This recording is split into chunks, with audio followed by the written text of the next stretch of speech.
Hello बच्चों, आपका स्वागत है वेदांतु केमिस्ट्री में। आज की वीडियो में हम लोग कक्षा 12 के प्रकाशिकी अध्याय में एक महत्वपूर्ण डेरिवेशन को पढ़ने वाले हैं, जिसका नाम है पतले लेंस की फोकस दूरी के लिए न्यूटन का सूत्र।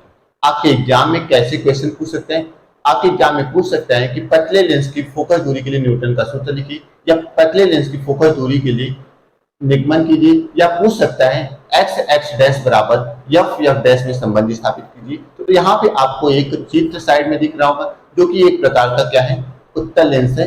आप लोग भी पूरे दिमाग लगा के इसको देखिए, बहुत आसान डेरिवेशन है। आप लोग एक बार देखेंगे, आपको पूरी गारंटी है कि हमेशा आपको ध्यान रहेगा और कभी भी आपको इस टॉपिक से रिलेटेड कोई भी दिक्कत नहीं होगी। तो इसमें देखिए, आपको एक पतला लेंस उत्तल लेंस दिख रहा है। इस उत्तल लेंस का प्रथम फोकस f1 है और इस उत्तल लेंस का द्वितीय फोकस f2 है। इस उत्तल लेंस के प्रथम फोकस f1 से x डैश दूरी पर, यहां से ये जो प्रथम फोकस है, यहां से x डैश दूरी पर एक वस्तु OO डैश है। इस OO डैश का इस लेंस के द्वितीय फोकस f2 से x दूरी पर I डैश प्रतिबिंब बनता है। ठीक, अब देखिए ये प्रतिबिंब कैसे बन रहा है। ये जो वस्तु रखा हुआ है, एक किस पे रखा गया है, इस लेंस के मुख्य अक्ष पर रखा गया है। इस लेंस के मुख्य अक्ष पे जो वस्तु रखा गया, इससे दो प्रकार की किरण चल रही, एक इस मुख्य अक्ष के समांतर ऐसे जा रही और एक इस मुख्य अक्ष पर स्थित लेंस के प्रथम फोकस से होकर जा रही। जो प्रकाश की किरण इस लेंस के मुख्य अक्ष के समांतर जा रही, वो लेंस से अपवर्तन के बाद f2 से होकर जाती है, और जो प्रकाश की किरण लेंस के प्रथम फोकस से होकर जा रही, वो लेंस के अपवर्तन के बाद क्या हो जा रही, इस मुख्य अक्ष के समांतर हो जा रही। और इस प्रकार जो दोनों अपवर्तित किरण हो रही, जो बिंदु ए से ऐसे जा रही और यहाँ पे बिंदु बी से ऐसे जा रही, एक दूसरे को इस बिंदु आई डैश पर काट रही है, जहां पर इस वस्तु ओ ओ डैश का वास्तविक प्रतिबिंब आई डैश क्या हो रहा है, बन रहा है। ठीक, तो इतना आपको क्या करना है, ध्यान रखना है। और जो ये लेंस है, इसके प्रथम फोकस तक के बीच की जो दूरी है वो एफ डैश है, जिसको लेंस की प्रथम फोकस दूरी कहेंगे। और इस लेंस के प्रकाशीय केंद्र से जो द्वितीय फोकस तक के बीच की दूरी है वो क्या है, स्मॉल एफ है यहाँ पे, जिसको हम लोग लेंस की द्वितीय फोकस दूरी कहेंगे। तो अब हम लोग क्या करते हैं, इसके कुछ थ्योरी को लिख लेते हैं, जो कि आप लोग भी हमारे साथ लिखते चलिए। तो यहाँ पे लिखेंगे, कोई पतला उत्तल लेंस, उत्तल लेंस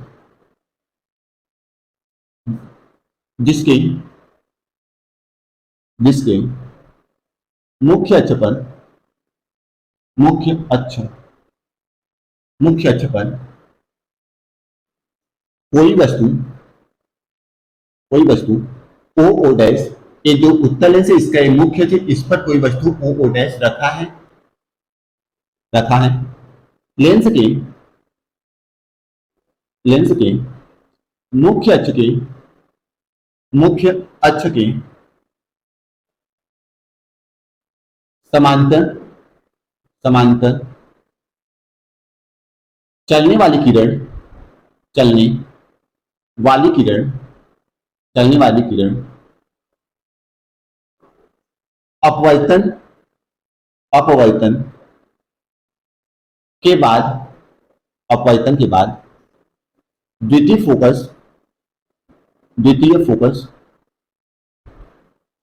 f2 से होकर जाती है। मतलब आप देखिए, कोई एक पतला उत्तल लेंस है जिसके मुख्य अक्ष पर एक वस्तु ओ डैश रखा है। लेंस के मुख्य अक्ष के समांतर ये जो लेंस है, इसका ये मुख्य अक्ष है, इस मुख्य अक्ष के समांतर चलने वाली किरण अपवर्तन के बाद, यहां से अपवर्तन हो रहा है, जो कि अपवर्तन के बाद द्वितीय फोकस f2 से होकर जाती है, तथा तथा दूसरी किरण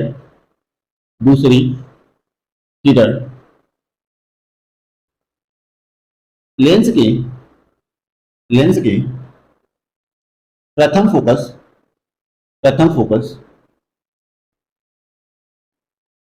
लेंस के प्रथम फोकस f1 से होकर जाती है और अपवर्तन के बाद मुख्य अक्ष के मुख्य अक्ष के समांतर हो जाती हैं, मुख्य अक्ष के समांतर हो जाती हैं। दूसरी प्रकाश की किरण जो कि इस प्रथम फोकस से होकर जा रही है और यहां से अपवर्तन हुआ, अपवर्तन के बाद इस मुख्य अक्ष की क्या हो गई, समांतर हो जाती है। दोनों अपवर्तित किरणें, फिर क्या हो रहा है, दोनों अपवर्तित किरणें, अपवर्तित किरणें एक दूसरे को आई डैश पर काटती हैं, जिस पर वस्तु का वास्तविक प्रतिबिंब आई डैश बनता है। इसमें एक चीज आप लोग ध्यान रखिएगा कि जो वस्तु है वो लेंस के प्रथम फोकस के हमेशा पीछे ही रहेगा, तभी डेरिवेशन ये हो पाता है, ठीक ना। बाद में हम लोग अलग अलग कंडीशन इसके लिए पढ़ेंगे, ठीक, लेकिन ये चीज आपको अभी ध्यान रखना है, ठीक। ये जो वस्तु है इसका प्रतिबिंब आई डैश पर बनता है। अब चित्र से आपको कुछ जानकारियां मिल रही है, जो यहाँ पे चित्र है इससे कुछ जानकारी मिल रही है। क्या जानकारी मिल रही है? चित्र से लेंस की प्रथम फोकस दूरी, लेंस की प्रथम फोकस दूरी कितनी है? CF1, यहां पे लिखेंगे CF1। इसका मान कितना है? इसका मान है F डैश, तो यहाँ पे CF1 बराबर F डैश, ठीक। अब ये लेंस की किस तरफ है? लेंस के बाईं तरफ है, तो इस F डैश को हम लोग माइनस चिन्ह के साथ लिखेंगे, ठीक। अब दूसरा चीज हमें क्या दिख रहा है? लेंस के प्रथम फोकस से वस्तु की दूरी, कितना है? X dash. यहां पर लिखते हैं प्रथम फोकस क्या है? F1 से वस्तु की दूरी कितना है? F1 O बराबर कितना है? X डैश, और AX डैश भी माइनस होगा क्योंकि इधर ही है, ठीक। 2 पॉइंट लिख ली। अब तीसरा पॉइंट हम लोग क्या लिख सकते हैं? जो लेंस है, लेंस के प्रकाशिक केंद्र से F2 की बीच की दूरी, या लेंस की द्वितीय फोकस दूरी हम लोग बोल सकते हैं। तो यहां पे लिखेंगे लेंस की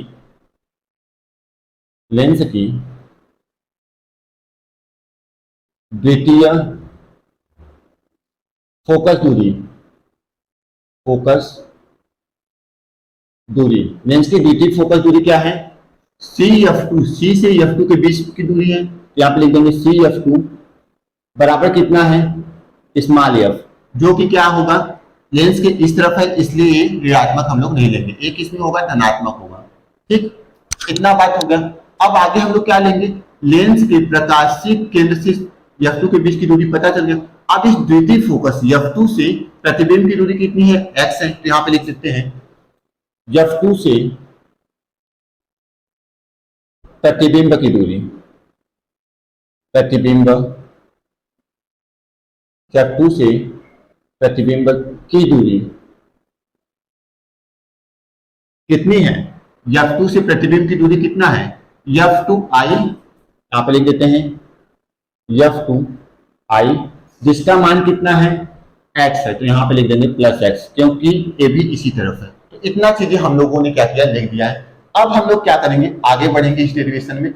और इस चित्र में आप लोग देख रहे हैं, इस चित्र अगर देखिए तो आपको एक चीज दिख रहा होगा, ऐसा आपको दिख रहा है इसमें चित्र में। यहाँ पे O है, यहाँ पे O डैश है, और यहाँ पे क्या है? B है, और यहाँ पे बिंदु C है। ये वाला देखिए O डैश, यहाँ पे मान लो F1 है, ठीक, और यहाँ पे बिंदु C है, और यहाँ पे बिंदु B है। अब देखिए ये 2 लाइन है जो कि एक दूसरे को काटे। अगर 2 लाइन एक दूसरे को काटे तो ये वाला कोण इस वाले कोण के बराबर होता है, और जो ये ऊपर वाला कोण होता है वो इस कोण के बराबर होता है। ये वाला कोण इसका शीर्षा विमुख कोण है, और ये वाला कोण इसका शीर्षा विमुख कोण है, ठीक। ये दोनों कोण क्या हो गए? बराबर है। और ये वाला कोण देखिए 90 अंश है, और यहाँ पे ये वाला भी कोण क्या है? 90 अंश, समकोण है। अगर किसी त्रिभुज की, अगर कोई दो त्रिभुज है जिसके दो कोण और दो कोण यदि बराबर होते हैं तो वो जो त्रिभुज होता है वो समरूप त्रिभुज कहलाता है। तो यहाँ पे ए वाला कोण अगर देखिए, ए वाला क्या है, इस वाले कोण के क्या है, बराबर है, और ए वाला अगर कोण देखिए तो ए वाला इस कोण के क्या है, बराबर। ये दोनों त्रिभुज जो है ओ डैश F1 और F1CB, ये दोनों त्रिभुज क्या है, समरूप है। तो हम लोग लिखेंगे चित्र से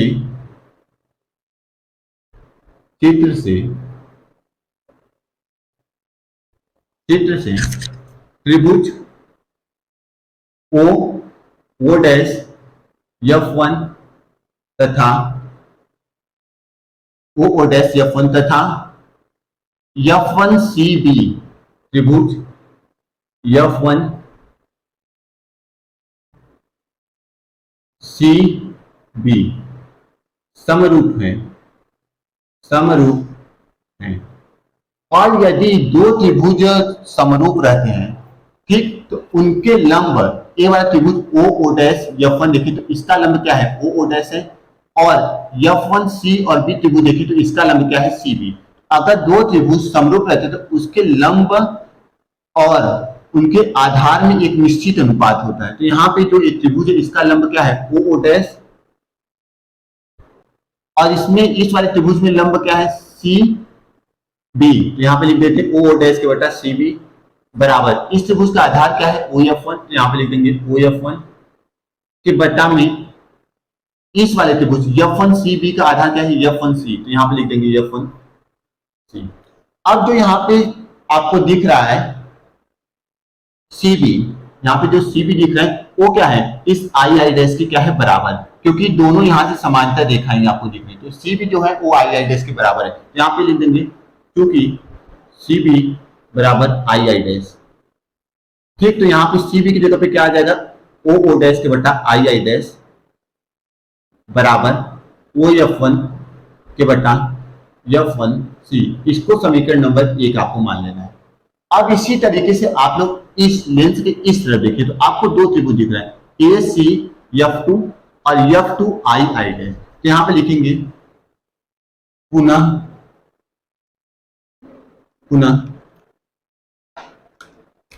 त्रिभुज AC F2 तथा त्रिभुज F2I डैश समरूप है। क्या है, समरूप है।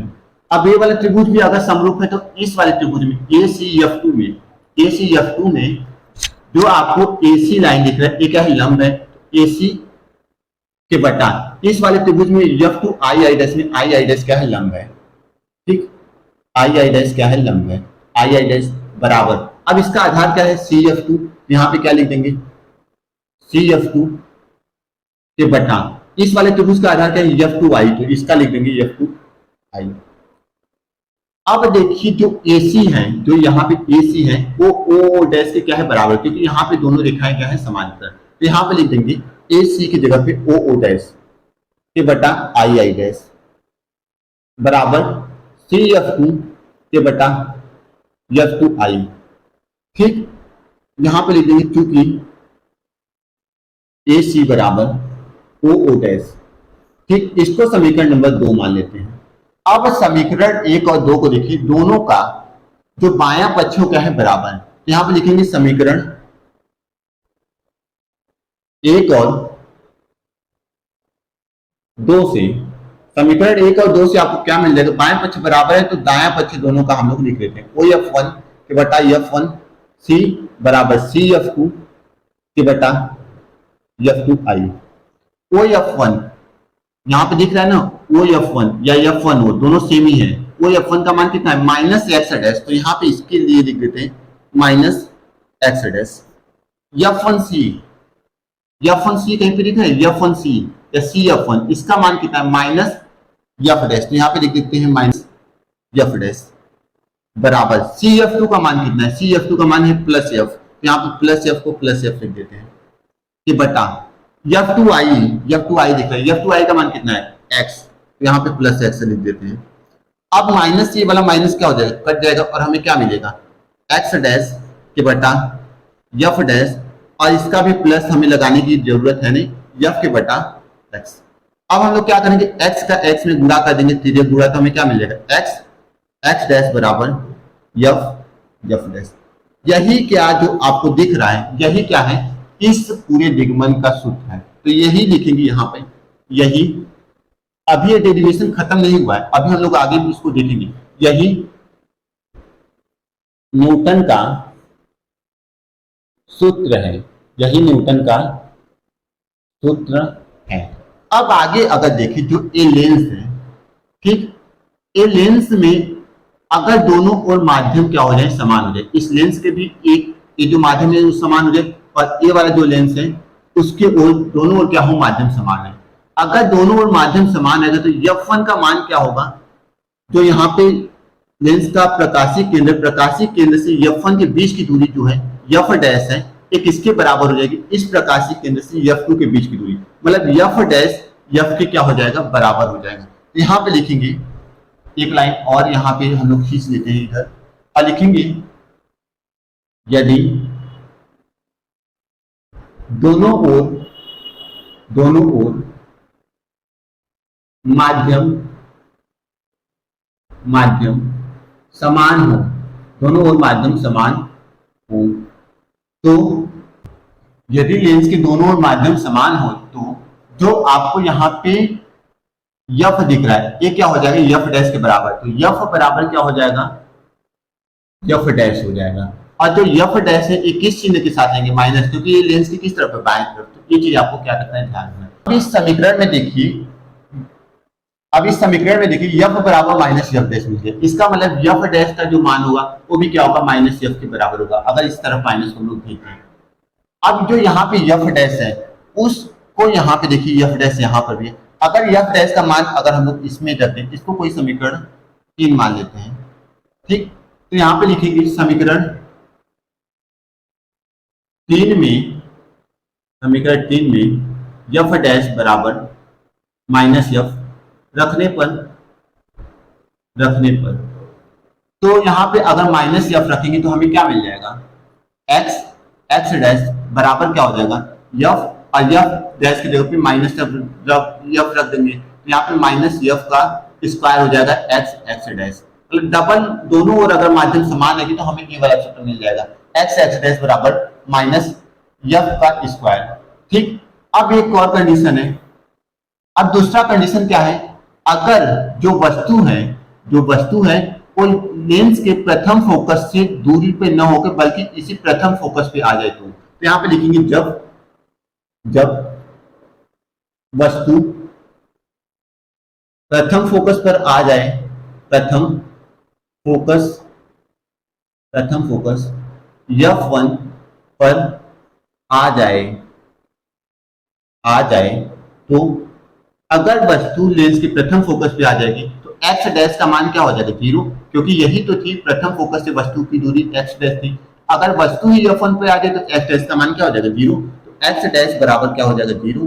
तो हमें देखिए एक्स डैश बराबर हमें क्या मिला, तो माइनस यफ का स्क्वायर। हमें क्या निकालना है, एक्स का मान निकालना है, तो एक्स बराबर माइनस यफ स्क्वायर बटा एक्स डैश लिख सकते हो यहाँ पे। अब एक्स डैश को हमने नीचे भाग दे दिया, तो माइनस यफ स्क्वायर और एक्स डैश का मान क्या है, 0। एक्स बराबर क्या हो जाएगा, अब कोई संख्या के बटा 0 है तो उसका मान क्या आ जाता है, अनंत आ जाता है, तो एक्स का मान क्या आ जाता है, अनंत आ जाता है। और एक्स क्या है, द्वितीय फोकस से प्रतिबिंब तक की दूरी, तो एक्स का मान अगर अनंत आ गया तो हम लोग क्या कर सकते हैं, अतः हम लोग कह सकते हैं अतः प्रतिबिंब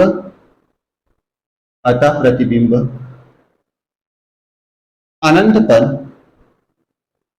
पर बनेगा, अतः प्रतिबिंब अनंत पे बनेगा। तो ये जो डेरिवेशन देख रहे हैं, जो आपको इस बोर्ड पे दिख रहे हैं, ये इसका पूरा डेरिवेशन दिख रहा है, तो हम हाथ और हटा लेते हैं, आप लोग इसका स्क्रीनशॉट आप लोग ले लो।